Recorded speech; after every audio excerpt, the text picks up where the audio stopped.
Bonsoir à tous, c'est le grand rendez-vous, 90 minutes d'infotainment développement.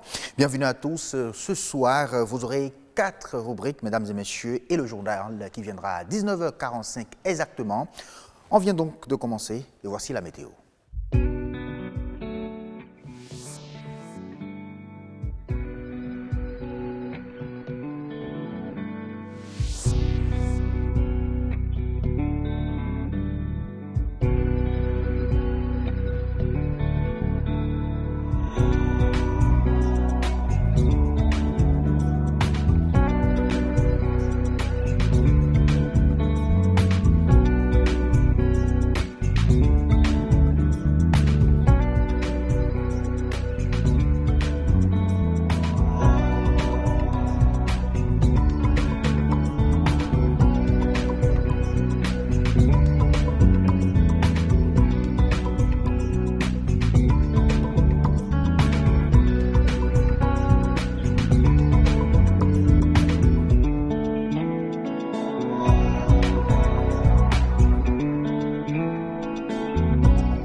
Vous avez donc compris, on était à Vrancou à travers la carte postale ce soir. Oui, à Vrancou, où ça mange beaucoup la banane plantain et puis ça surveille la nuit avec les embêteurs. Carrément.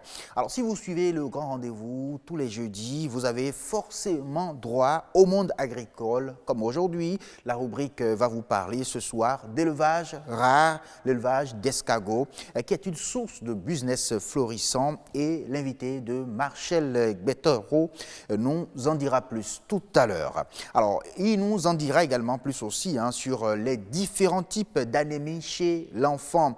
Lui, c'est l'invité de Nature et Bien-être à la suite, bien sûr, des angles développés hier sur cette rubrique. L'invité de Yasmine Damata va nous présenter les traitements médicamenteux et nutritionnels des anémies. Ce sera chez l'enfant. On a tous dessiné au moins une fois dans notre vie, et ça, c'est sûr, mais Horizon Culture attire notre attention sur le dessin défini comme de l'art. Quand est-ce que défini devient synonyme de faire de l'art? Réponse tout à l'heure de l'invité de Jennifer Sativi. L'Afrique, dans sa démarche de briser les frontières entre ces marchés que constituent ces pays, pense désormais relever donc un défi, celui du consommant local. Mais comment atteindre alors cette vision? La réponse de l'expert de ce grand rendez-vous tout à l'heure, le grand rendez-vous qui va donc vous présenter également le journal à 19h45 avec à la présentation ce soir Nadège Omoladesani. Bonsoir. Bonsoir Assioum. On se retrouve tout à l'heure à 19h45. Il y aura quoi au menu?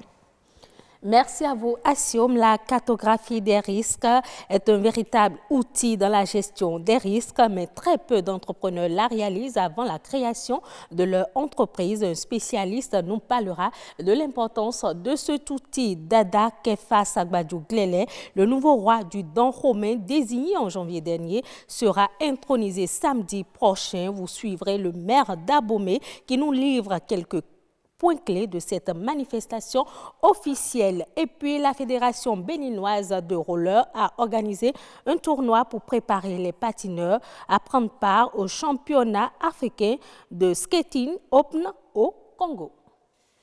Merci beaucoup à vous pour la présentation de ce titre Nadège. On vous retrouve dans moins de 40 minutes exactement. Le temps pour nous de parcourir rapidement 3 plateaux et on commence par Monde agricole.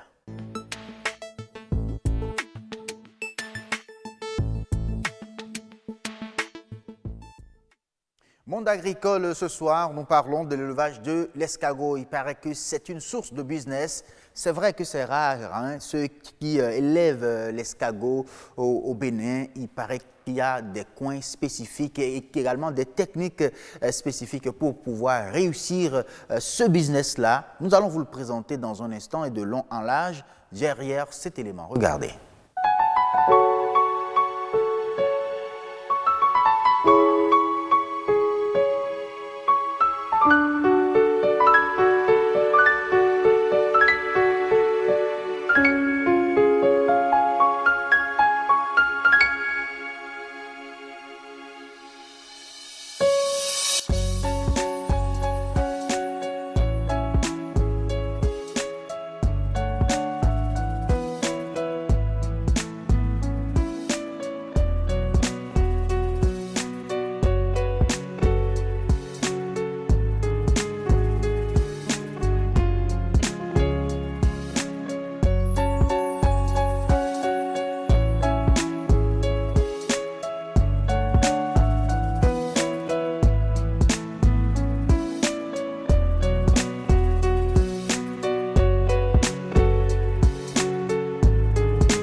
Ah oui, hein, ça chantait, c'était une très belle mélodie sur ces images d'escargot qu'on a vues, mais c'est de très belles images, n'est-ce pas, Monsieur Migan?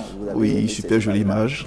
Et puis la mélodie aussi, où vous voyez aussi sur la tête, oui, tout à fait, c'était bien dansé sur le plateau. Et puis ça riait bien aussi, puisque c'est un business florissant, le fait de lever donc l'escargot. Marcel Betoro nous est revenu bien sûr de l'Okosa avec ce sujet. Je suis certain que vous avez mangé de l'escargot à l'Okosa. Bonsoir Marcel. Bonsoir Siom Gaba. Comment allez-vous? Ça va bien chez moi. C'est un plaisir de vous retrouver sur ce plateau de Monde agricole pour parler de l'élevage d'escargots. C'est rare ceux qui élèvent les escargots, mais il faut dire que c'est un produit, c'est un mollusque très aimé par les Béninois.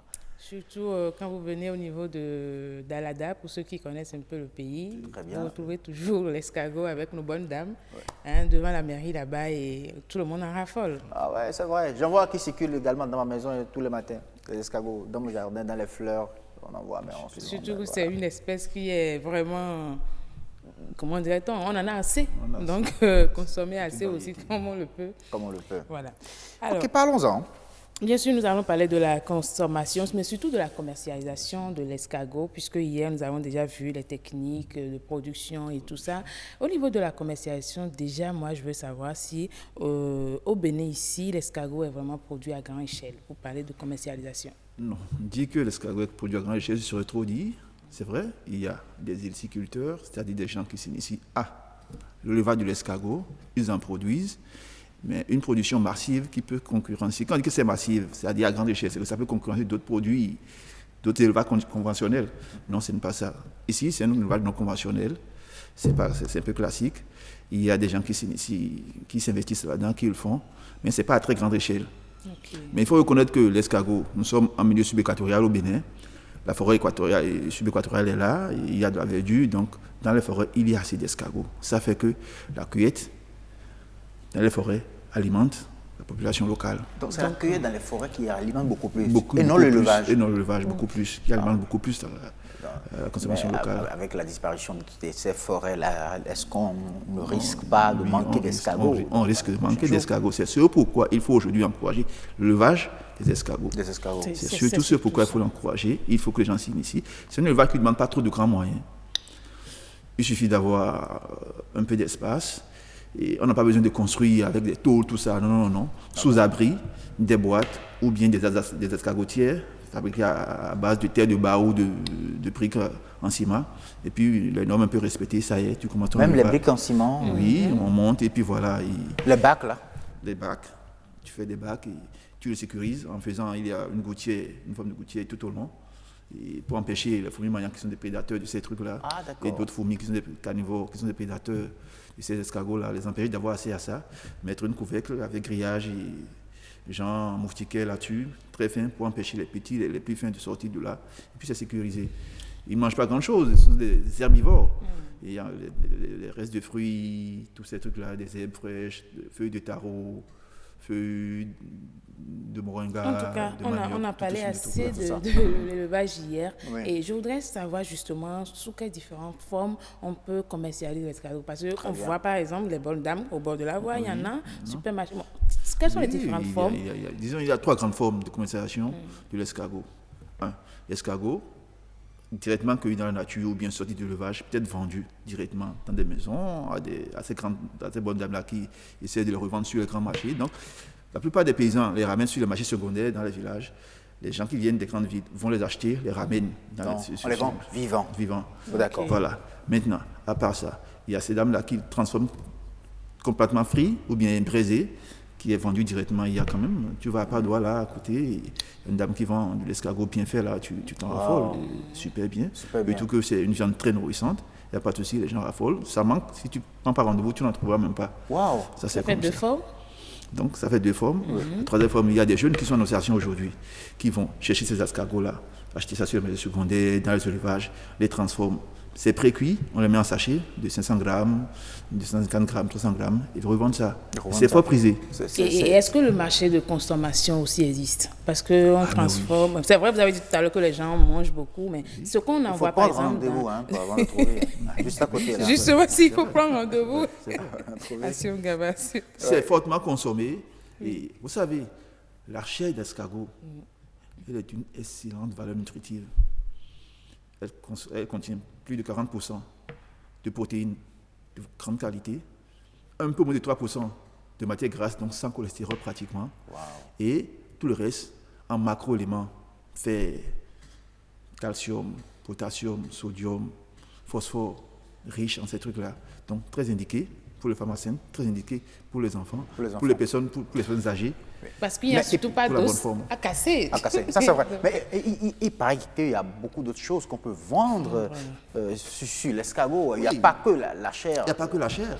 Aujourd'hui, l'escargot, les coquilles d'escargot sont très riches en calcium.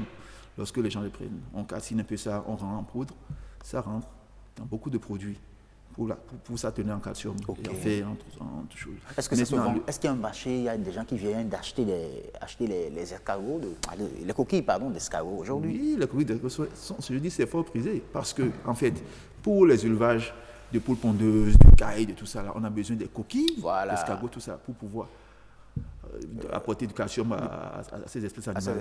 Donc, les escargots en apportent. Maintenant, les restes, quand on vide l'escargot, les restes, les déchets, l'estomac, tout ça, là, c'est aussi riche en nutriments. On essaie de les sécher, de rendre en poudre pour faire la poudre, des cailles, des trucs là. Il paraît que les baves aussi sont utilisées.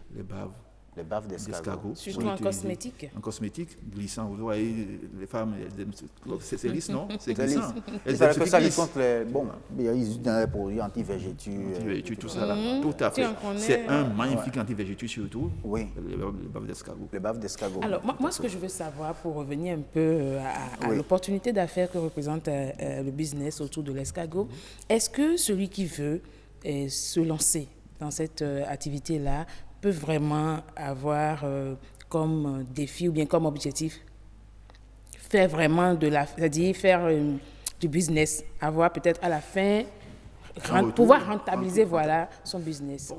Forcément, lorsque tu t'investis en production d'escargots, d'abord le marché est là pour la consommation, ça ne pose pas de problème. Aujourd'hui, vous allez voir, c'est beaucoup plus en période de forte production que ça revient un peu moins cher. Sinon, en période de chaleur, en saison sèche, c'est très cher, c'est fort prisé. Donc, ce qui veut dire que l'escargot est fort prisé. Lorsque tu le produis, tu le vends. Surtout qu'à l'exportation aussi, il y a des opportunités, il n'y a pas de souci parce que les gens veulent, les Européens veulent. On parle d'escargots géants d'Afrique. Les trois variétés dont on a parlé hier, c'est les escargots géants d'Afrique. Il y a toute une multitude d'espèces d'escargots, mais trop petits, fins. Mais les escargots géants en Afrique, tu les as. Et puis, quand tu produis, tu n'as pas de souci de d'écoulement. Le marché est là, la consommation est là, les gens veulent acheter ça. Tu vas dans les rayons du supermarché des fois. Comme ce qu'on a là, c'est ça? Oui, voilà. C'est l'escargot géant d'Afrique. L'escargot géant d'Afrique. L'un des escargots géants Là, d'Afrique. il est en train de pondre des œufs là. Il rentre sous la terre, il creuse sa galerie, il pond des œufs dedans, il essaie de protéger ça. Seulement, dans ces conditions-là, pour mieux rentabiliser ton élevage, pour éviter les casses, après, on fait la cueillette des œufs. On a des incubateurs dans lesquels on les met, et puis, ça c'est bon. Mais nous savons qu'en toute chose, il y a des difficultés. On ne vend pas les œufs d'escargot. Hein. On va faire les omelettes. Juste pour taquiner. En tout cas, des omelettes, ça ne sera pas facile. Nous savons qu'en toute chose, il y a des difficultés, mais au niveau de la commercialisation de l'escargot aussi, est-ce qu'il n'y a pas des contraintes? Est-ce qu'il n'y a pas des casses? Ça me pas. Est-ce que c'est facile de faire l'activité? Oui. Bon, vous savez, ceux-là qui font la précaution, c'est-à-dire emballage, mis dans les rayons des supermarchés en frais, il n'y a pas de souci. Tu achètes en même temps, tu mets en condition, tu vends. Mais lorsque tu es sur les marchés Là, je ne vous arrête pas. Il doit y avoir l'emballage. Est-ce que ça existe pour eux? Parce que s'ils mettent, est-ce qu'il y a la disponibilité de l'emballage aujourd'hui? Puisque nous savons qu'au Bénin, nous n'avons pas encore une structure en tant que celle qui produit les emballages. Les gens du Nigeria d'à côté, les gens n'apportent assez. Si bien que mettre en condition ne cause plus de problème aujourd'hui. Les jeunes le font, les escargots du chef, les escargots, il y en a, et puis ça c'est bon. Et je dis encore, il faut vite aller, sinon vous n'en trouvez pas assez. Maintenant, par rapport à la production d'escargots, il n'y a pas de souci. Tu produis, tu vas rentrer dans tes sous. Ce n'est pas exigeant, prouvant, de grande qualité. Non. Mais est-ce que l'escargot du Bénin est exporté? Est-ce que nous arrivons à satisfaire la demande au plan national pour l'exporter? Non, on n'arrive pas à satisfaire, c'est vrai, la demande au plan national, mais quand même, la filière, c'est-à-dire l'opportunité de faire sortir ça existe. Et il y a des gens qui le font. Ils en envoient. Pas même titre que le crevette. Donc, pour les jeunes qui veulent entreprendre, est-ce qu'on peut leur conseiller aujourd'hui d'entreprendre dans l'élevage du lait? Lorsque tu entreprends d'élever les escargots, tu ne te trompes pas. Ah oui. Là, je garde bien évidemment cette phrase-là. Est-ce qu'on ne va pas faire l'expérience? Je garde la phrase, ça me motive déjà. Vous ne vous trompez pas. Hein. Ne vous trompez pas. Quand vous entreprenez donc d'élever des escargots, vous ne vous trompez pas. Merci le marché est là. Merci Marcel. Merci Assio. Merci M. Migan. À très bientôt. C'est nous qui vous remercions. Le grand rendez-vous va continuer puisqu'on a parlé d'escargots et surtout du géant escargot d'Afrique. On va parler de ce marché-là sur lequel se vend cet escargot-là. Mesdames et messieurs, nous parlons aujourd'hui du consommant local. Et puis l'Afrique représente carrément un gros marché pour les produits agricoles. Parlons-en.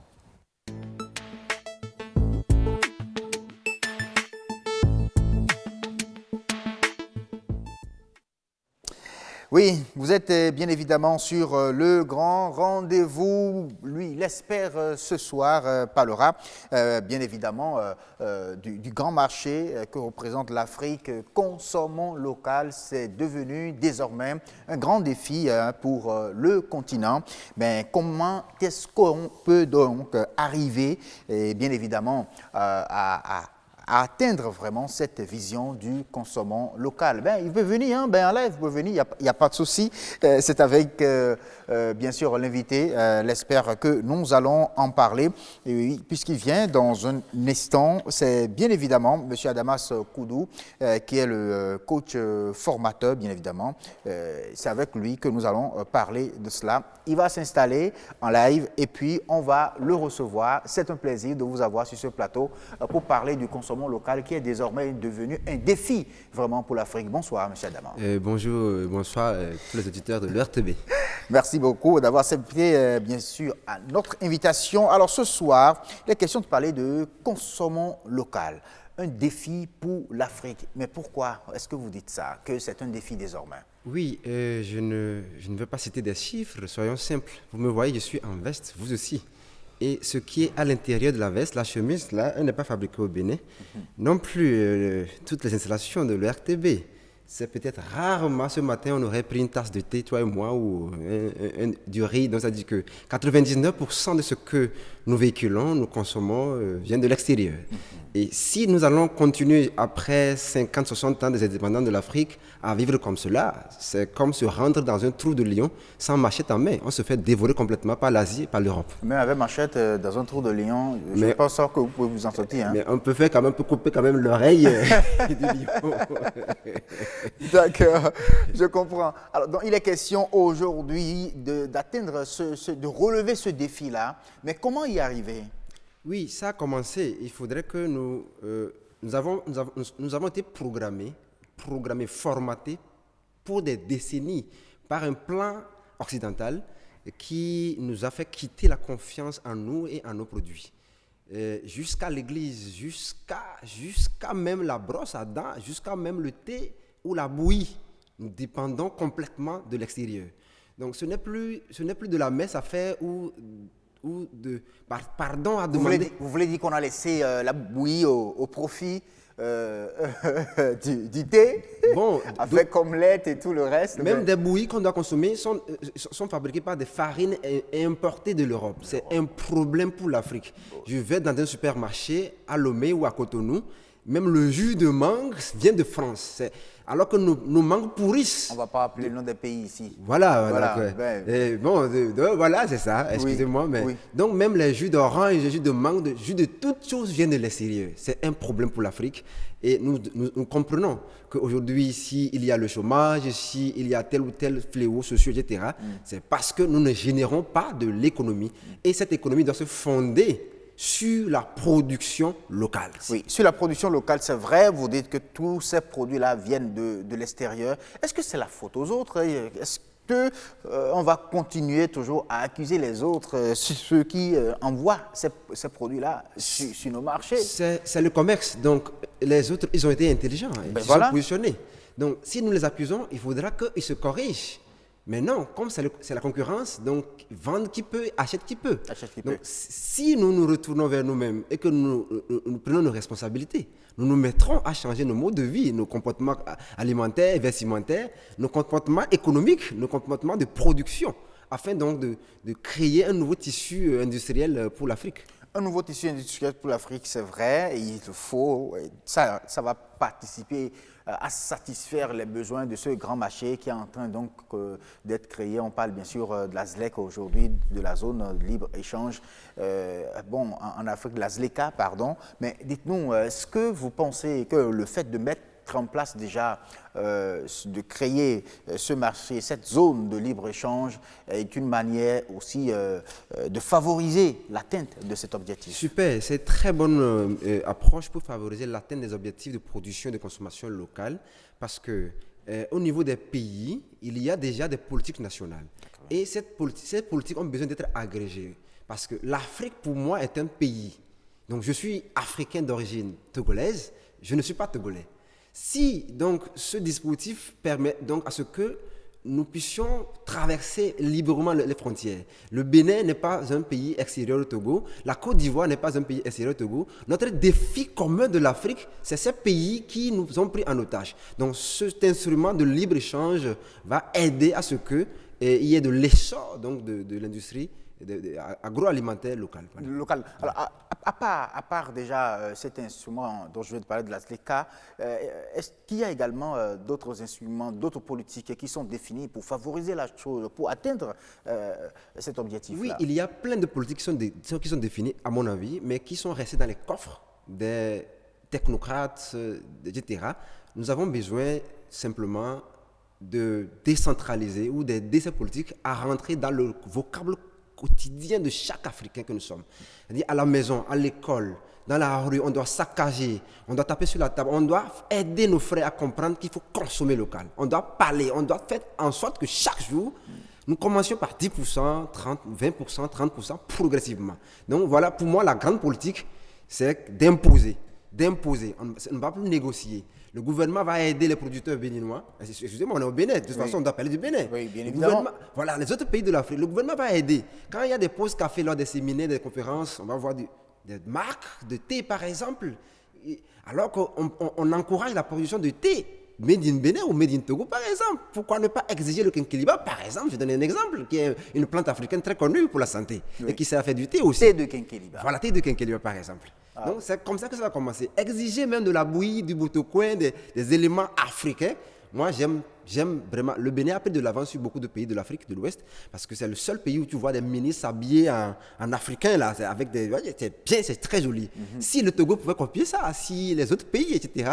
Je sais que le Burkina aussi, ça se fait. Le Burkina aussi, avec il la fait famille, beaucoup d'efforts. Le Ghana aussi. Oui, Voilà, le etc. Ghana également. Voilà. Donc, c'est comme ça que progressivement, donc, on va de fil en aiguille, l'habitude va se répandre sur les populations. Sur la population, donc vous pensez qu'aujourd'hui, il faut vraiment une politique pour les Africains. Vous participez aujourd'hui à un forum à Cotonou. Dites-nous déjà quelles sont les idées qui sont développées au sein, bien sûr, des échanges que vous faites. Je suis très content parce qu'on a été très bien accueillis à Cotonou pour le 5e forum des jeunes chefs d'entreprise de l'Afrique, dont le thème de cette 5e édition table sur la consommation locale comme étant un levier ou un instrument de promotion de l'entrepreneuriat des jeunes. Très bien. Donc, consommer local d'abord pour révéler le potentiel entrepreneurial de l'Afrique, consommer local pour aider les entrepreneurs africains à trouver de marché, parce que ne vont pas produire,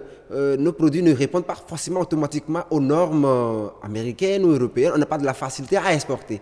Alors donc, si nous consommons local, nous aidons nos frères à créer de l'entreprise, à développer l'entreprise et à résorber le taux de chômage, à créer de l'emploi et de la richesse, donc pour la jeunesse. Voilà. Est-ce que vous ne voyez pas, quand vous parlez surtout des normes, on a passé des décennies à consommer des produits qui respectent des normes, occidentales. Voilà. Mais aujourd'hui, qu'on nous dise que le fait de consommer africain, est-ce que vous ne pensez pas que le fait qu'on soit resté calqué sur ces produits-là, à consommer ces produits-là pendant des décennies, exige des producteurs, des entrepreneurs que vous êtes aujourd'hui, d'adopter également ces normes-là dans vos techniques de production? Oui, je vais parler à deux niveaux.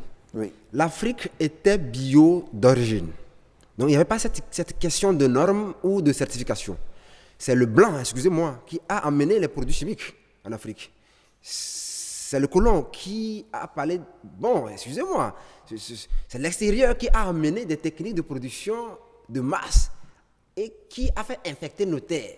Après quelques années, on nous dit, on nous vend des process de certification.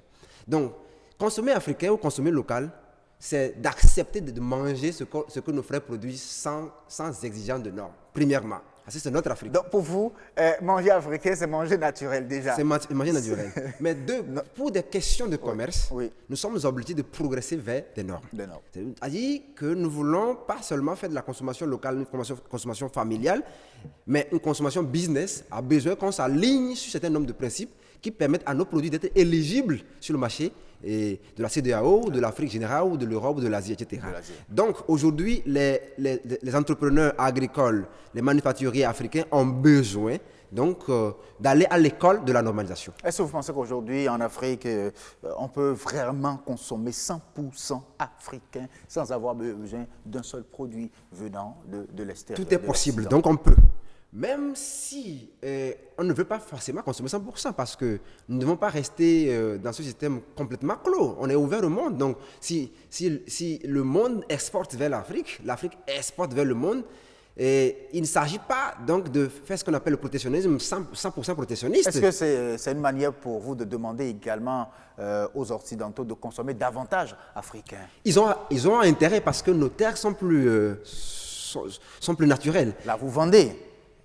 Vous êtes en train de vendre, vous êtes en train de vendre, vous. Mais dites-nous, c'est une manière de leur demander de consommer. Si on doit le faire, tout le monde entier sait que l'Afrique est le prochain continent. Et on était en Chine dernier, on va aller en Chine pour la foire horticole à Pékin le 17 août dernier.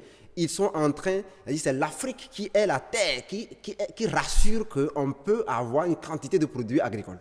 Voilà, donc ce n'est pas de la messe, ce n'est pas du pardon à demander, comme je dis, c'est la règle, ça s'impose, c'est l'Afrique. Simplement que l'Afrique, nous, Africains, avons besoin de nous organiser d'organiser nos filières et de transformer en fait notre approche en approche business, pour pouvoir échanger avec le monde entier. Parce que ce qui est également le problème des entrepreneurs africains, surtout de notre économie, c'est qu'on produit la matière première et qu'on exporte, tout brut comme ça. Le cas du cacao, dont le Ghana et la Côte d'Ivoire seuls font la grande partie pour le monde entier, alors que tous les produits cacaotiers qui sont consommés dans nos supermarchés viennent de l'extérieur. Donc, ça veut dire que nous avons le pouvoir de décider aujourd'hui du prix de la matière première, du coton, du cacao, et bien de toutes les autres matières qui servent à l'industrie des pays de l'extérieur. De l'extérieur. Voilà. Donc, il faut consommer. Est-ce qu'il faut transformer ici ou continuer toujours à exporter ces produits-là, quitte à garder notre pouvoir peut-être d'imposer le prix? C'est la seule solution, c'est la transformation locale.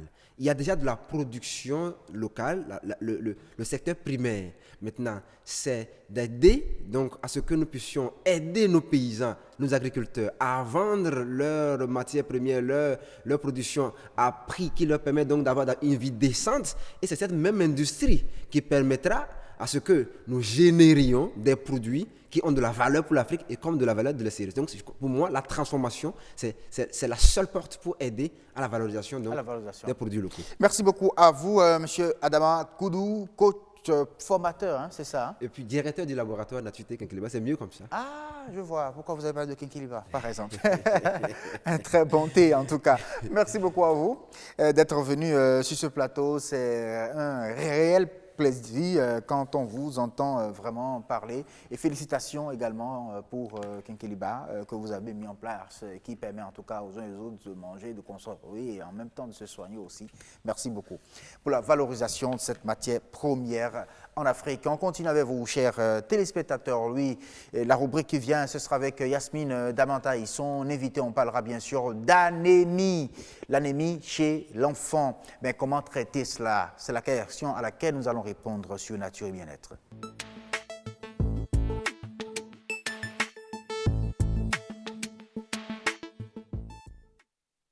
Aujourd'hui, nous allons parler des différents types d'anémie chez l'enfant. L'invité de Yasmine Damanta, tout à l'heure, va nous présenter les traitements médicamenteux et pourquoi pas nutritionnels des anémies chez l'enfant. On suit d'abord le reportage. Dès que les enfants naissent, parfois même avant de naître, ils sont déjà anémiés.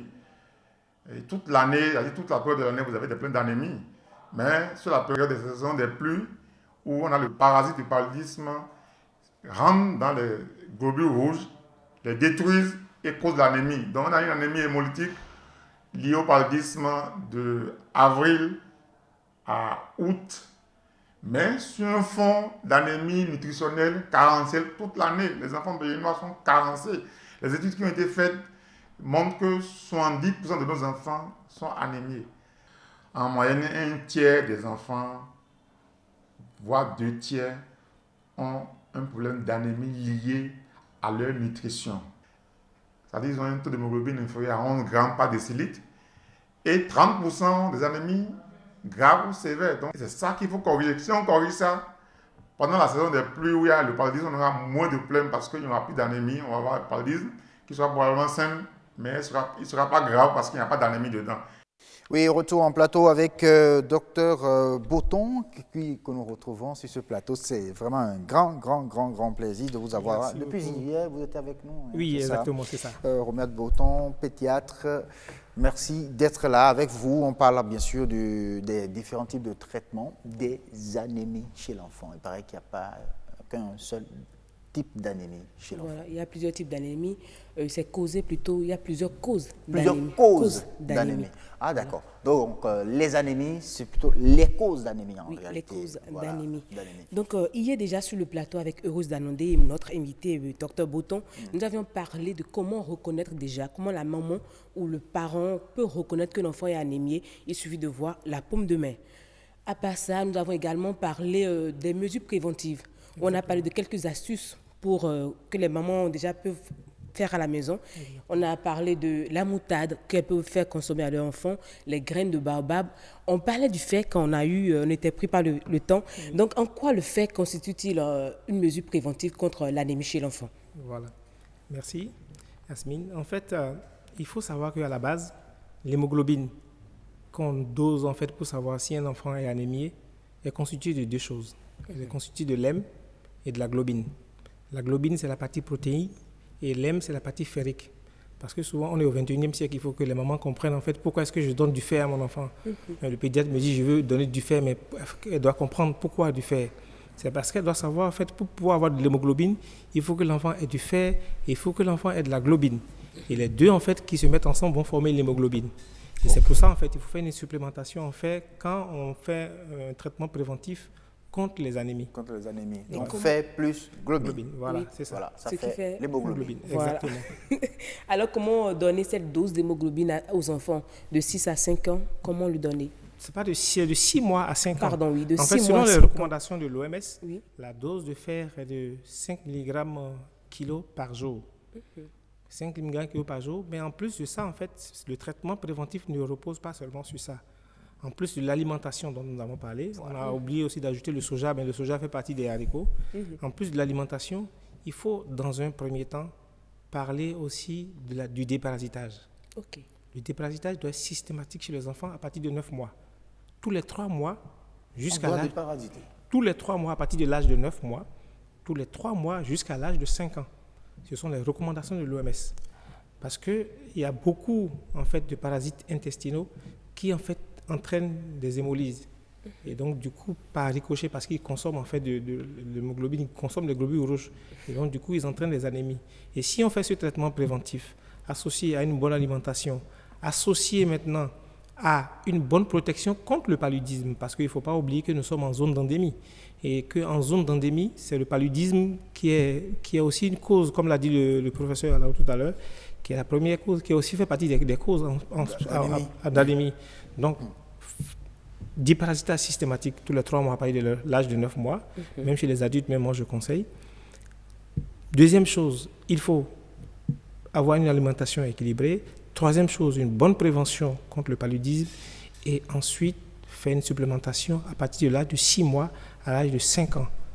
L'âge de 5 ans, parce qu'à partir de 5 ans, l'enfant en fait, est beaucoup plus autonome sur le plan alimentaire et peut choisir, en fait, et de sorte que le choix alimentaire est beaucoup plus porté vers les protéines. Il peut dire, c'est plus facile de faire manger des protéines à un enfant de 5 ans qu'à un enfant de moins de 5 ans. 5 ans. Voilà. Oh, ok. Du coup, si vous avez compris, nous avons pour l'enfant, pour traiter l'anémie chez l'enfant, le traitement médicamenteux et le traitement nutritionnel. Voilà. Ah oui, j'ai bien compris. Je peux appliquer ça à mes enfants à la maison. Ah oui, de façon... Les téléspectateurs aussi. Hein. À partir de 9 mois, c'est le déparasitage. Oui. Mais à partir de 6 mois, c'est le traitement à base de fer à raison de 5 mg par kilo par jour. Et, je vais ajouter, il faut donner du fer le matin. À jeun. À jeun. Parce que en fait, le fer est beaucoup... J'ai trouvé quelque chose. Le fer est beaucoup mieux absorbé à jeun. Souvent, il y a certains collègues qui mettent du fer, mais quand on calcule, quand par exemple l'enfant a un certain poids, tu fais 5 mg par kilo par jour, et tu sais en fait la quantité de milligrammes qu'il y a dans 5 ml de ton fer que tu es en train de prescrire, il faut donner la plus grande dose le matin à jeun, et peut-être repartir les petites doses après. Voilà. Parce que c'est le matin à jeun qui a une bonne absorption. Quand le tube digestif est vide, l'absorption du fer est mieux. Voilà. Alors que quand le tube digestif est plein ou occupé, l'absorption du fer n'est pas bonne. N'est pas bonne. Voilà, c'est ça. Okay. Mais dans le cas de l'anémie chez l'enfant, à quel moment on donne du sang à l'enfant? Ah, la transfusion, c'est ça. La transfusion, en fait, ce n'est pas un acte banal. On donne en fait le sang lorsque on a un taux d'hémoglobine. La définition dit un taux d'hémoglobine qui est inférieur à 7. Parce qu'on avait dit tout à l'heure, on dit anémie, c'est un taux d'hémoglobine inférieur à 11, de 6 mois à 6 ans. Inférieur à 11. Mais lorsque tu as un taux d'hémoglobine inférieur à 7, avec des signes de décompensation, les signes de décompensation, c'est les signes qui montrent en fait que l'enfant ne supporte plus son anémie. Il est fatigué, il est agité, il a un ictère flamboyant, il est polypnéique, il respire beaucoup plus rapidement. Ah, il ne supporte plus. Si par exemple tu es à côté d'un enfant, tu vois que le nez commence pas à palpiter, tu te dis, mais cet enfant-là, il est anémié, c'est vrai, j'ai vu la pâleur, mais en plus de ça, il est en train de décompenser. Donc là, il faut que je le transfuse. Est-ce que la respiration la nuit également peut être un indice difficile? Non, pas du tout, ce n'est pas la respiration de la nuit. Mais un enfant, par exemple, qui est déjà anémié, en éveil, et que tu es en train de voir, parce que quand un enfant est anémié jusqu'au signe de compensation, pour qu'on ait besoin de le transfuser, ça veut dire qu'il est déjà hospitalisé. Ah oui. Ouais. C'est vrai qu'on a un retard parfois de prise de décision pour venir à l'hôpital chez certains de nos parents, Mais un enfant qui a besoin de transfusion, ça veut dire en fait que vous avez traîné à la maison pendant longtemps et que vous êtes arrivé et il est venu avec les signes de décompensation. Donc, inférieur à 7 grammes associé à des signes de décompensation. Ça, c'est un sujet normal. Mais par exemple, dans une anémie hémolytique, par exemple, comme chez les drépanocytaires, il y en a beaucoup parce que c'est une maladie africaine, le drépanocytaire peut tolérer son anémie jusqu'à 5 grammes. Oui, jusqu'à 5 grammes parce qu'en fait, c'est les gens qui ont ce qu'on appelle des anémies chroniques. Oui. C'est une sorte d'anémie chronique. Donc, du coup, lui, ça s'adapte en fait. Et parfois, même chez les enfants qui sont mal nourris, on va retrouver parfois des enfants mal nourris à 5 grammes, mais qui n'ont aucun signe de décompensation. Oui. Il ne faut pas se jeter dessus pour dire je vais transfuser forcément. Parce que si l'enfant est resté là, il arrive chez toi à 3 ans et demi, mais il se retrouve à 5 grammes, et puis tu vois, il te regarde, il est là, il se porte bien, tu ne vas pas te jeter dessus pour dire oui, on a dit inférieur à 5 grammes, je dois transfuser. Non. Tu vois qu'il n'a pas de signe de compensation, tu traites ce pourquoi il est là, et maintenant tu commences par faire le suivi pour que les choses se passent au mieux. Oui, alors est-ce qu'un enfant qui est bien nourri a vraiment besoin encore de consommer les 5 grammes de fer et puis tous les traitements Ça veut dire que vous n'étiez pas là hier. Oui, il était justement pas là hier. Je veux bien répondre, mais je laisse le docteur vous répondre. Si vous dites là hier, vous allez j'ai parlé des enfants de 6 mois à 5 ans. Et il faut savoir en fait qu'en Afrique, nous avons une habitude alimentaire propre à nous. Nous avons une habitude alimentaire, comme j'ai dit à Yasmine hier, en fait basée sur beaucoup plus de glucides. En Afrique, nous on charge. C'est d'abord dû, 1, à la pauvreté, de 2, à nos habitudes culinaires ancestrales. Ancestrales parce qu'en fait en Afrique, on fait des travaux de force. Et pour avoir de la force, il faut manger beaucoup de glucides. Voilà. Alors que les enfants de 6 mois à 5 ans sont en phase de croissance. Ils ont besoin de beaucoup plus de protéines et de fer que de glucides. Et souvent, l'habitude alimentaire des adultes que nous sommes, on le transfère chez les enfants. Parce que quand tu demandes à une maman qu'est-ce que votre enfant mangeait, la pâte. Ou le riz. Le riz. Macaroni. Merci, c'est ça. C'est ça. Donc, si un enfant, en fait, africain, et ça a été prouvé, 70% des enfants sont mal nourris. Et je disais à Yasmine hier, parfois il se trouve que l'enfant de la vendeuse du haricot est beaucoup mieux nourri que l'enfant du ministre. Du ministre qui mange du hamburger à longueur de journée. Parce qu'il passe son temps à manger des trucs qui sont riches en glucides, alors que la vendeuse de VI, elle sait qu'après avoir fini de préparer son VI, elle en donne à son enfant. Voilà. Revenons à la transfusion sanguine. Je voudrais savoir, l'enfant qui reçoit du sang, après, ça n'a pas de répercussions sur sa santé? Le sang, il faut savoir que en fait, c'est comme tout médicament. Je dis à toutes les mamans, il faut que vous sachiez une chose. Il n'y a pas de médicament avec risque 0. Ça n'existe pas. Même le lait artificiel qu'on donne est dangereux. Le lait artificiel? Oui, même le lait artificiel. Même le lait qu'on donne n'est pas anodin. C'est-à-dire tout ce qui est médicament a des effets secondaires. Et c'est pour ça, au cours de la transfusion, en fait, il faut surveiller. Il y a une certaine surveillance. D'abord, il ne faut pas transfuser parce qu'on a envie de transfuser. Ça fait une première chose. De 2, il y a enfin un test de compatibilité au lit du patient pour s'assurer que le sang qu'on veut transfuser est compatible avec le sang du patient. Et puis, en plus de ça, il faut maintenant surveiller certains signes. Il faut voir si le patient n'est pas en train de développer des signes contre la transfusion que vous êtes en train de lui faire. Et là, il y a des réactions qu'il faut avoir pour pouvoir sauver l'enfant. Je vais poser une question un peu bête. D'aucuns nous disent que quand on prend du BISAP, ça atténue l'anémie. C'est vrai? Alors, une question, elle n'est pas bête, il n'y a aucune question qui soit bête. En fait, le BISAP, ce n'est pas qu'elle atténue l'anémie. Le BISAP, c'est comme tous les fruits. Et il faut savoir que si vous faites un peu la chronologie des fruits, tous les fruits rouges, en fait, contiennent beaucoup de fer. C'est les aliments qui contiennent du fer. Donc, les fruits rouges comme le bissap, comme la tomate, comme beaucoup de choses, contiennent beaucoup de fer. Et donc, du coup, c'est pour ça... C'est pour ça que je dis souvent, Dieu n'est pas bête quand il produit des fruits.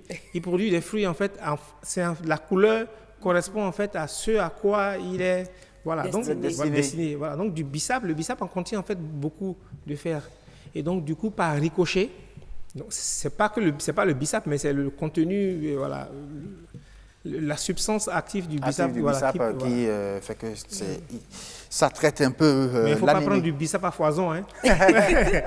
C'est ce que je voulais savoir.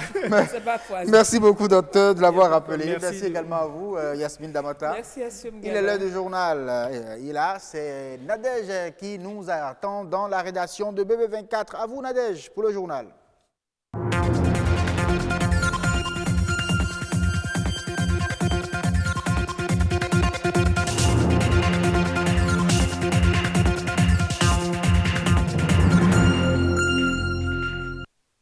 Bienvenue dans le 1945. Bonsoir à tous. La cartographie des risques, un outil de prévention des goulots d'étranglement d'une entreprise, c'est un réflexe inexistant chez les promoteurs d'entreprises. Pourtant, elle est indispensable dans le suivi. Le roi Dada Kefa, roi du Dahomey, sera investi ce samedi. Après son intronisation en janvier dernier, il sera désormais présenté comme le seul roi du royaume à suivre les préparatifs des manifestations officielles. 25e édition du Challenge Skating Open. C'est une initiative de la Fédération béninoise de roller pour mettre en jambe les patineurs béninois avant le départ au Congo pour le championnat africain.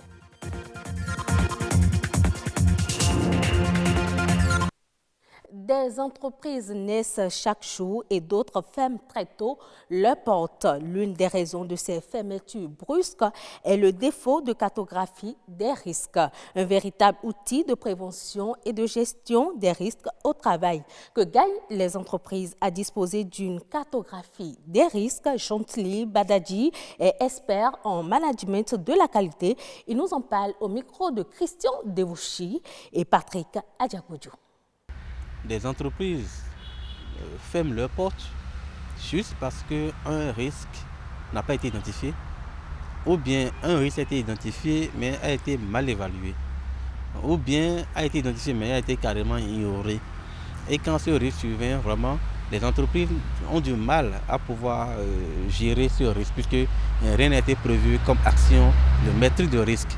Et donc du coup, le temps qu'il faut pour mettre une action, prendre une décision, les ressources qu'il faut pour gérer le risque, ils sont souvent, c'est dit un peu tard et ils subissent ce risque. Ils perdent soit des marchés, ils perdent soit des clients, ou bien carrément c'est des risques liés à la fiscalité, à l'impôt, ils sont fermés, sont redressés. Voilà, donc beaucoup d'entreprises aujourd'hui ferment leurs portes et des projets échouent juste parce que l'aspect risque est souvent négligé. Bien vite, j'exhorte les entreprises, les chefs d'entreprise à identifier les risques liés à leur activité. Ils n'ont rien à perdre à le faire. Ils n'ont rien à perdre à prendre des mesures pour anticiper. C'est donc pour gérer ces risques qui peuvent nuire à l'entreprise qu'on élabore un document qu'on appelle une cartographie des risques.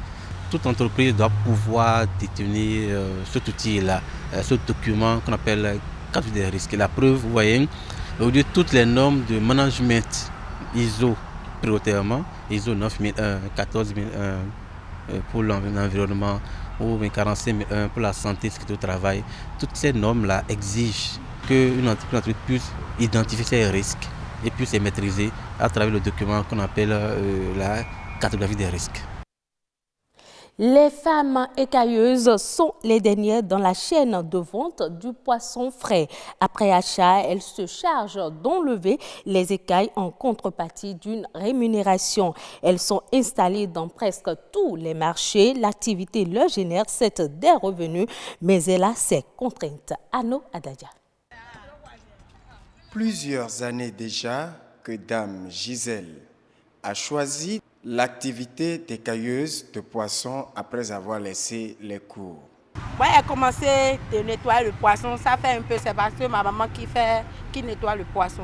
Et lorsque moi-même j'ai terminé les études, j'ai déposé les dossiers par-ci, par-là, et je n'ai pas trouvé aucun boulot. Je suis obligée d'aider ma maman. Comme elle, beaucoup de femmes pratiquent l'activité dans les marchés et au port de pêche de Cotonou. Oui, FIFA.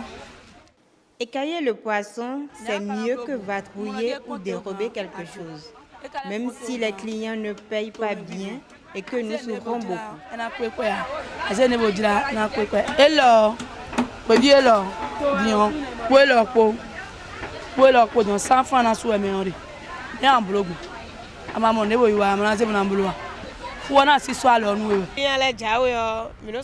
Pour attirer le client, tu lui souhaites la bienvenue, tu dis Kabo et c'est à celui qui te répond également Kabo que tu peux écailler les poissons.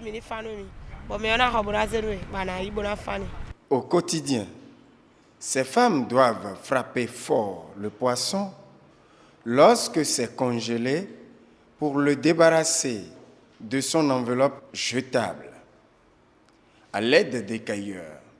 de petits coupe-coupe et des instruments ici présentés, les écailleuses nettoient docteur, mulet, tilapia, carangue et même au-delà, pâtes de bœuf, volailles diverses et crabes. L'activité soulage les femmes au foyer, comme le témoigne ici ce client. Lorsque vous achetez le poisson et que vous devez l'amener comme ça à la maison, c'est difficile à nos épouses de les écailler, tout ça là. Donc quand vous faites ça ici, les gens se lèvent, de bonnes dames ne sont pas très chères. Le soulagement qu'apportent les écailleuses est aussi ressenti chez les cuisiniers. On les laisse faire ici parce qu'elles ont les moyens de le faire correctement. Si elles font correctement avec nous. Donc on vient, on les paye, elles font ça.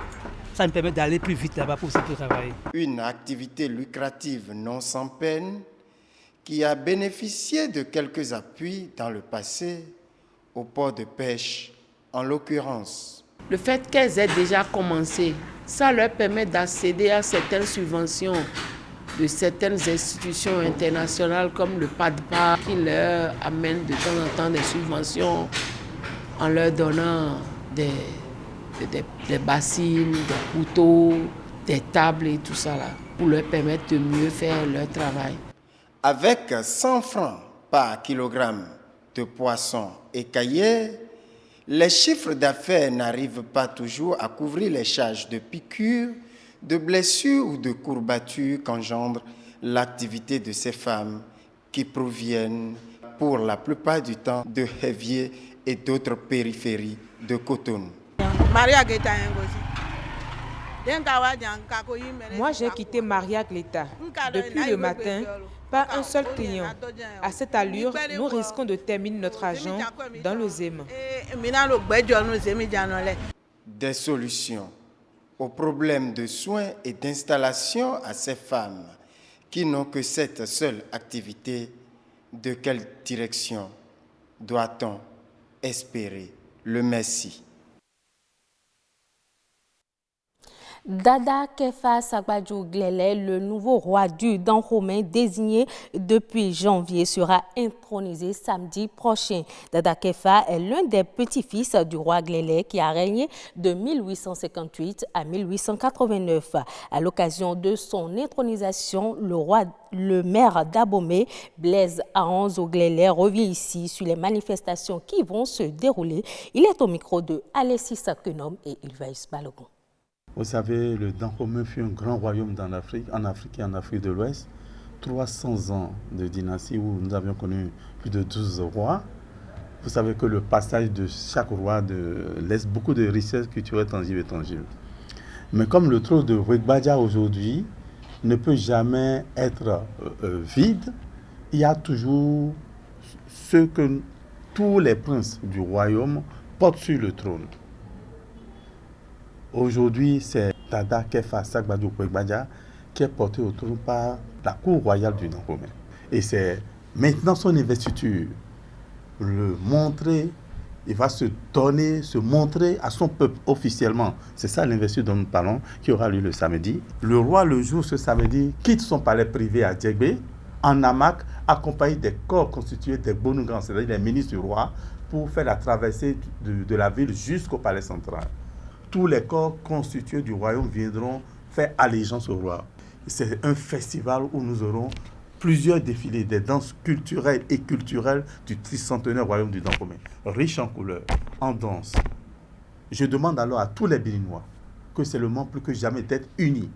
Derrière nos patrimoines du Dahomey et les autres patrimoines, pour venir, comme l'a dit le roi Gezo, boucher de nos doigts l'achat trouvé. L'événement aura lieu à Singodi, c'est-à-dire c'est le palais de fonction des rois du Dahomey classé patrimoine mondial par l'UNESCO à la place des Amazones.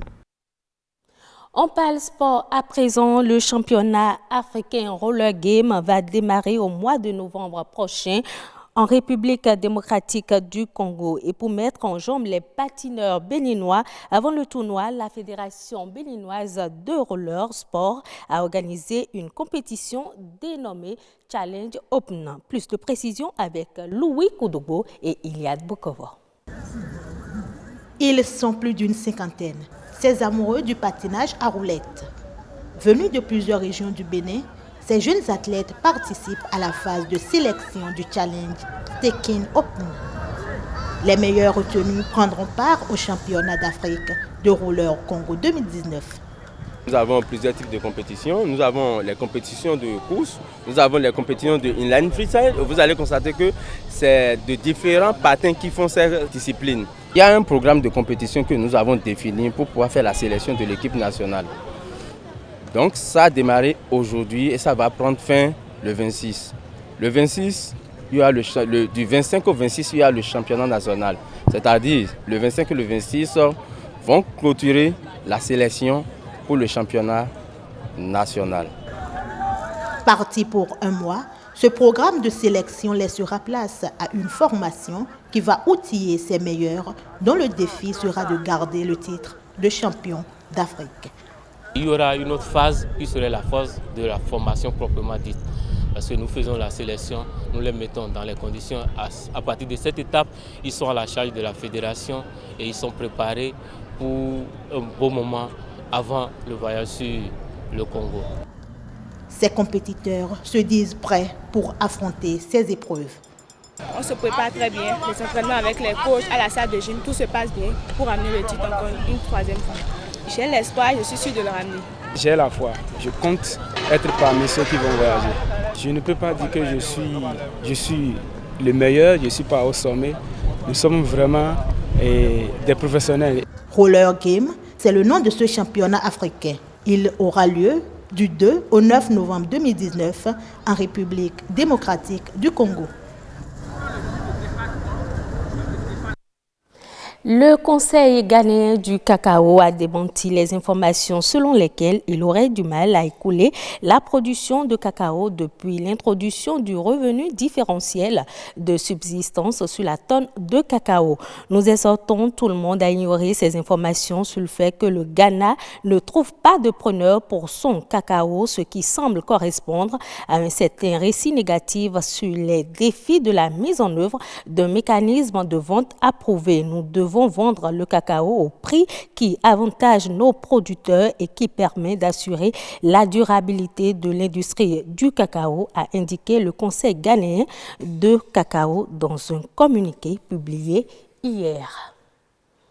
L'université tchèque Anta Diop de Dakar dispose d'un nouveau centre d'accès aux données statistiques. Il est logé à la bibliothèque universitaire pour rapprocher les données des chercheurs. Le reportage de notre confrère Aram Ndao de la RTS.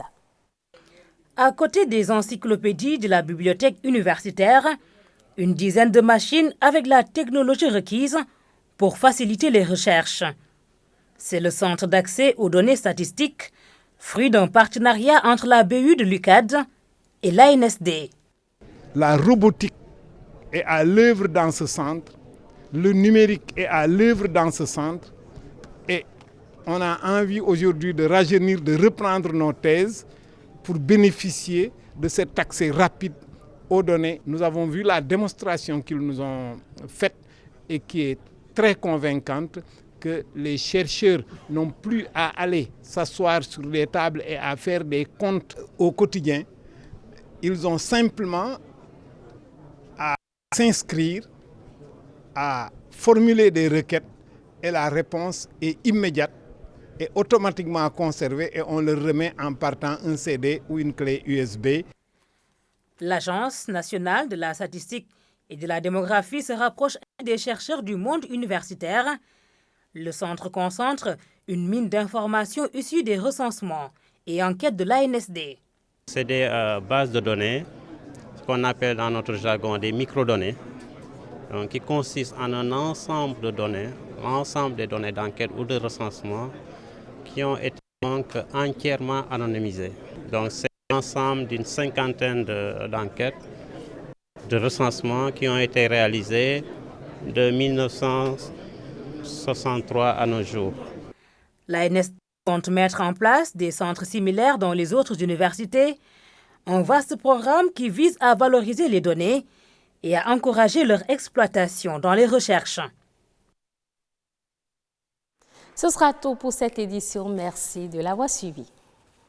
Merci également à vous, Nadège Sani, de l'avoir présenté. Alors, Nadège, dites-moi, est-ce que vous aimez dessiner, vous?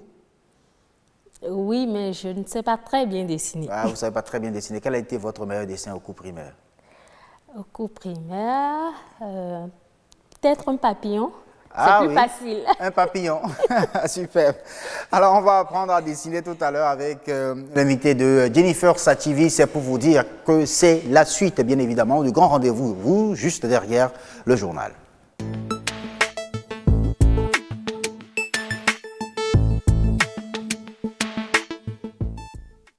Bienvenue sur Horizon Culture, quatrième rubrique de ce grand rendez-vous. Mesdames et messieurs, oui, nous parlerons de dessin et surtout quand dessiner est synonyme de faire de l'art.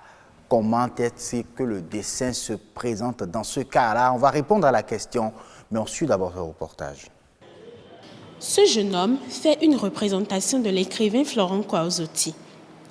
Plus qu'une simple passion, il a fait du dessin son métier. Comme lui, ils sont nombreux aujourd'hui à s'intéresser à cet art. Moi, je fais du dessin et dans mon dessin, j'essaie de parler du Bénin. J'aime que celui qui regarde mon dessin ou une de mes créations, quand même, que d'une manière ou d'une autre, qu'il y ait de l'émotion ou une expression qui naisse à travers cela. Pas que c'est juste du beau, et voilà, mais que ça ne laisse pas indifférent en fait. Que ça suscite, que ça pousse à une question, à une remise en cause. Actuellement, je suis en train de faire un portrait de Barack Obama au stylo bic. Voilà. C'est assez passionnant. Je ne fais pas que les portraits, je fais aussi des dessins sur t-shirt. Comme on peut le constater là, sur ce t-shirt, je fais aussi des dessins sur t-shirt, des taux en fonction des motifs que je propose aux clients. Un don inné ou un talent pour la plupart, ces artistes mettent dans la réalisation de leurs œuvres toute leur volonté et leur passion. Pourtant, l'art du dessin peine à évoluer au Bénin.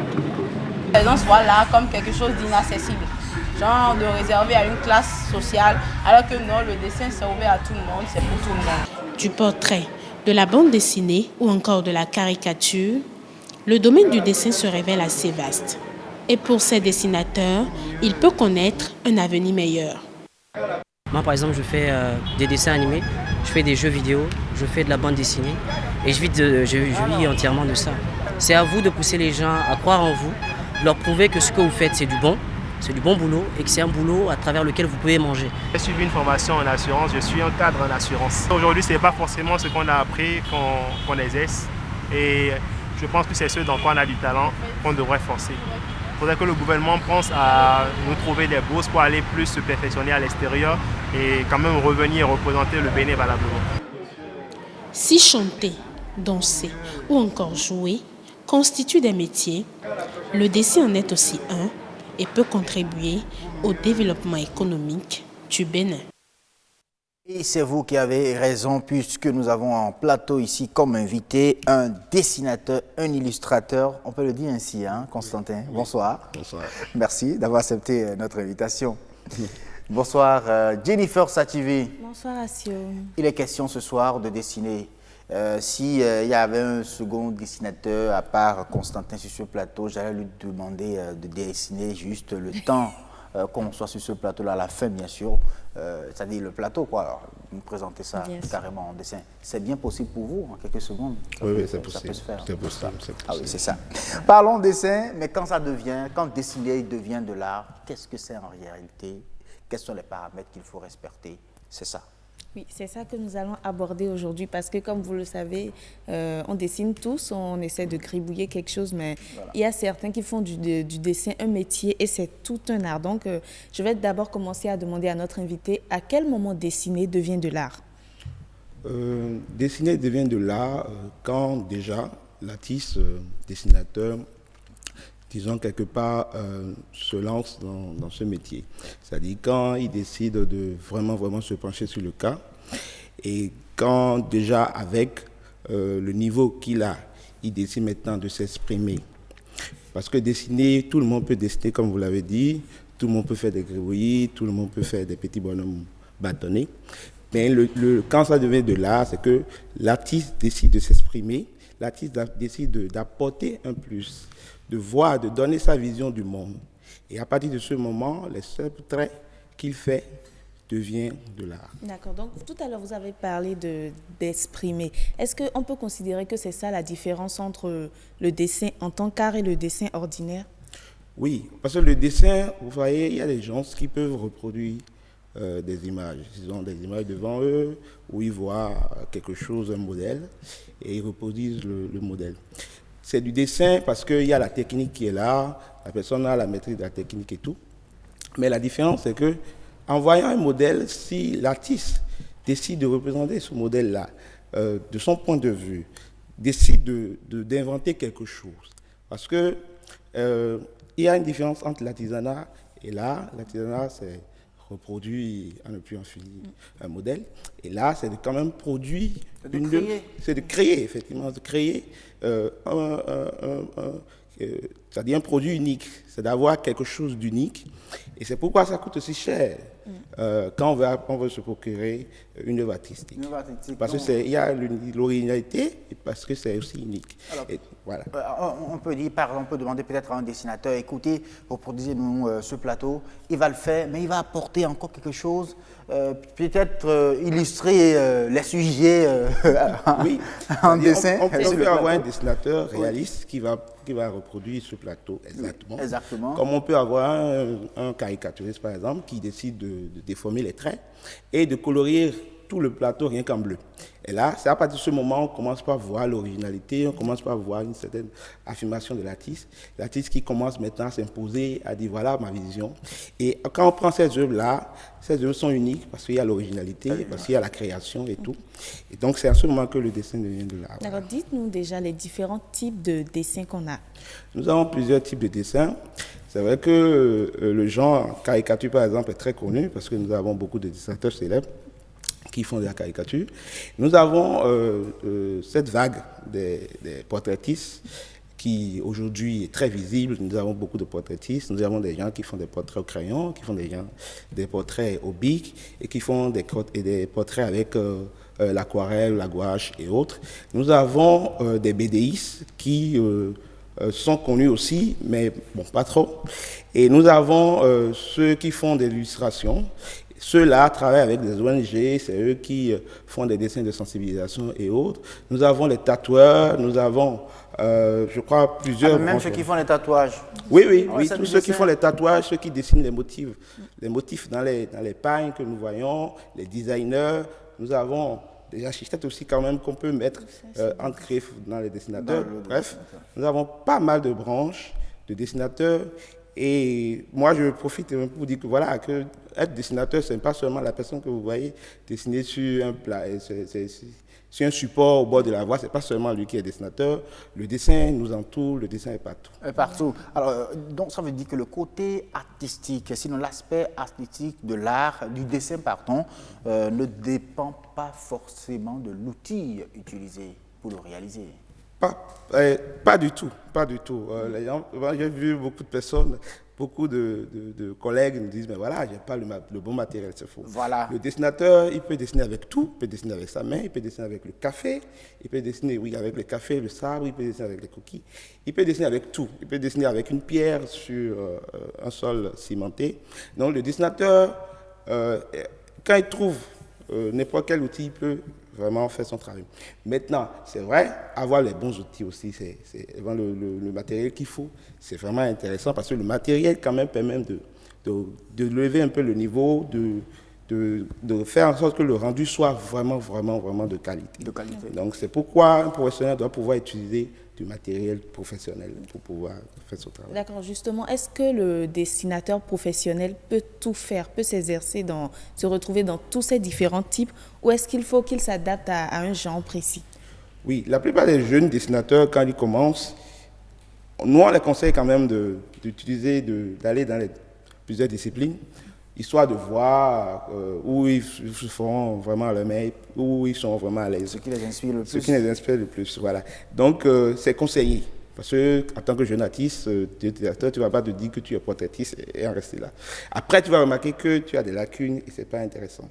Mais après, quand tu as déjà expérimenté toutes ces branches-là, c'est intéressant pour l'artiste de se spécialiser, de dire, bon voilà, moi je veux faire de la bande dessinée, je veux vraiment évoluer dedans et devenir un grand artiste, ou faire du portrait, et ainsi de suite.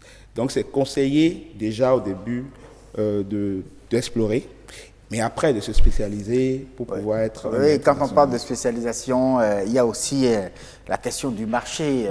On voit en réalité quel profil de dessinateur est le plus sollicité, est le plus payé aussi. Il y a ces aspects-là qui jouent. Alors dites-nous aujourd'hui, livrez-nous les secrets du monde du dessin. Non, mais je pense que toutes les branches du dessin, voilà, si la personne est douée et s'investit à fond, il n'y a pas de raison que la personne ne gagne pas de l'argent. Effectivement, il y a certaines branches qui sont au Bénin plus connues et qui facilement... Par exemple, vous, on vous reconnaît en tant que, bon, je ne sais pas, caricaturiste, vous faites également les bandes dessinées. Les bandes dessinées, oui, je fais des bandes dessinées. Je rappelle les bandes dessinées, la bande dessinée de Béanzin, voilà, avec Florent Coazotti. Oui.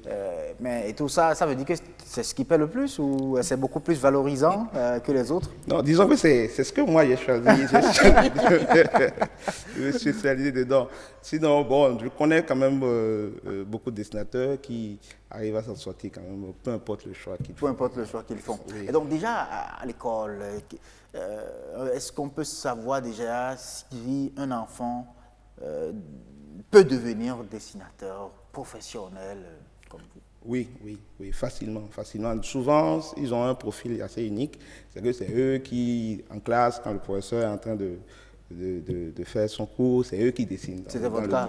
Oui, voilà, c'était votre cas. Mais c'est le même profil à peu près. C'est la personne qui a son cahier de leçons rempli de gribouillis, de dessins. Déjà, à partir de ce moment, on peut savoir que cet enfant se dirige facilement avec. Et aussi, c'est des élèves qui font souvent des croquis au tableau, c'est des élèves qui font les cahiers de choix. Voilà. Donc, à ce niveau-là, si les parents déjà peuvent l'encadrer, il deviendra aisément un très bon dessinateur. De toute façon, on voit souvent les ateliers de dessin pour les enfants. On en voit nos enfants participer à des ateliers de dessin. Oui. Pensez que c'est également une manière de commencer par leur donner goût au dessin et peut-être un avenir dessinateur. Oui, en train de se construire. Oui, c'est nécessaire. Même quand l'enfant déjà ne présente pas de signes de dessin ou ne sait pas dessiner, c'est toujours intéressant de l'amener pour qu'il puisse suivre des ateliers. Parce que même s'il ne doit pas devenir dessinateur après, ça va le sensibiliser au dessin. C'est-à-dire quand il va devenir adulte, il va plus comprendre la valeur de l'œuvre qu'on lui présente. Il va plus comprendre les dessinateurs. Et quand il sera à la place d'un dirigeant, il va plus œuvrer dans ce sens. Qu'un enfant qui n'a pas été du tout influencé par le dessin, il n'a pas été sensibilisé par le dessin ne l'a jamais, c'est-à-dire il ne s'est jamais retrouvé dans l'environnement du dessin. Il va grandir, effectivement, il aura tout, il sera équilibré. Mais il ne pourra pas vraiment connaître la valeur d'une œuvre. Donc, moi, j'encourage les parents déjà à envoyer les enfants dans ces ateliers-là pour leur donner un plus, pour développer leur sensibilité artistique. Voilà. Mais justement, dans ce sens, est-ce que quelqu'un qui n'a pas ça et qui n'en a pas inné en lui, avec le temps et avec les formations, est-ce qu'il peut l'acquérir au point de devenir vraiment professionnel? Oui, souvent quand on me pose cette question, je pense oui, effectivement. Les gens pensent que c'est un don. Effectivement, c'est un don pour certains. Mais le dessin, ça s'apprend. Le dessin, ça s'apprend. On peut apprendre le dessin. C'est comme l'écriture, on peut apprendre le dessin et vraiment devenir très bon dessinateur. Donc, moi, à chaque fois que je passe sur le plateau, je le dis clairement, oui, le dessin, c'est un don, mais on peut l'apprendre aussi. Ah oui, donc c'est pas réservé. C'est pas réservé. Donc je peux aussi. C'est pas de la réservation. Merci beaucoup à vous. Merci à vous. Merci Jennifer, merci Constantin de venir nous donner ces quelques repères, ces informations qui nous dessinent le monde du dessin sur ce plateau. Merci beaucoup à vous. Merci Asiom. À très bientôt. Voilà, on va peut-être s'essayer au dessin prochainement. Oui, sur le plateau, pourquoi pas. Je vais peut-être faire votre portrait. Vous allez je ferai le vôtre aussi. Et puis alors, on met les deux ensemble. Quoi. Et puis on vous le présente à vous, chers téléspectateurs. À très bientôt, Constantin. Allez, chers téléspectateurs, on reste. Ce sera tout, en tout cas, pour Horizon Culture de ce soir. Le grand rendez-vous va continuer, va rappeler la météo.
Allez, ce sera donc tout pour cette édition du Grand Rendez-vous. Mesdames et messieurs, nous avons eu donc à parler sur le monde agricole aujourd'hui, de l'élevage d'escargots. Et on peut le dire désormais que c'est une source de business très très florissant.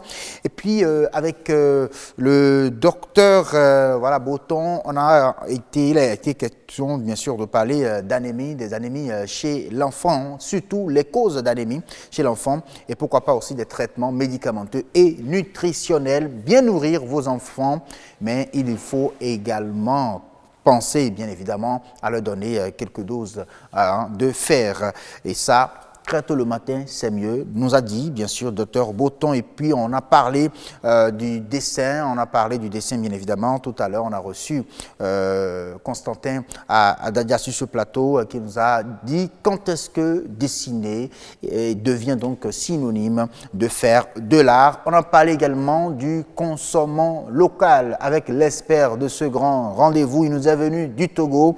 Oui, c'est lui qui produit bien évidemment le thé de Kenkeliba. Avec lui, on a parlé de ces défis que l'Afrique doit relever, le consommant local. Il n'y a que ça aujourd'hui, puisque selon lui, l'Afrique, c'est le marché d'aujourd'hui et de demain. Et donc, voilà les sujets abordés aujourd'hui sur le Grand Rendez-vous. Merci beaucoup de nous avoir suivis. Demain, à 19h, retrouvez Heureuse d'Anondé ici en lead avec toutes les autres chroniqueuses, toujours sur le Grand Rendez-vous avec le même plaisir. Portez-vous bien et très bonne soirée.